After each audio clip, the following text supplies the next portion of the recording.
देश परदेस टीवी उत्ते सब दा स्वागत है। जी आया नो ते सत श्री अकाल।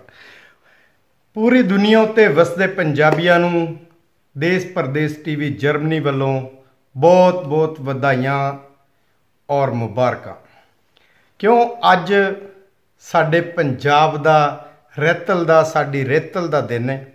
ये पग साडे वड्डियां दी एक शान है। अज इस शान दा, अज इस खुशी का, अज इस डांस का मकसद ये सी, अज इस भंगड़े का मकसद ये सी कि अज मैनू इन्नी खुशी है कि मैं दस नहीं सकता। और मैं चाहना कि अपने मेरे चाहण वाले दोस्त, सारे वेखण वाले भरा मेरे नाल रल के एक बारी भंगड़ा पाओ तो स्वाद आवे पूरा। क्यों अज जे पूरी दुनिया उत्ते साडी रेतल दा पंजाबी दिन है और ये मनाना साडे ते फर्ज है और साडा ये हक है।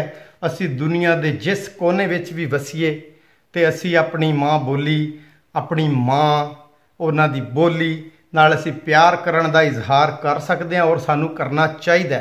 और ये पग अज साडे वड्डियां दी शान और पंजाबियां दी शान, इनू बरकरार होना चाहिए और हर दिन ही पंजाबी रेतल का दिन होना चाहिए। मैनू बहुत खुशी हुई कि पूरे पंजाब विच अज वड्डे वड्डे सरकारी अफसरां ने पग दा साडी पंजाबी रेतल का दिन मनाया। तो इस खुशी विच मैं चाहना कि तुसी भी मेरे नाल रल के एक बारी भंगड़ा पाओ।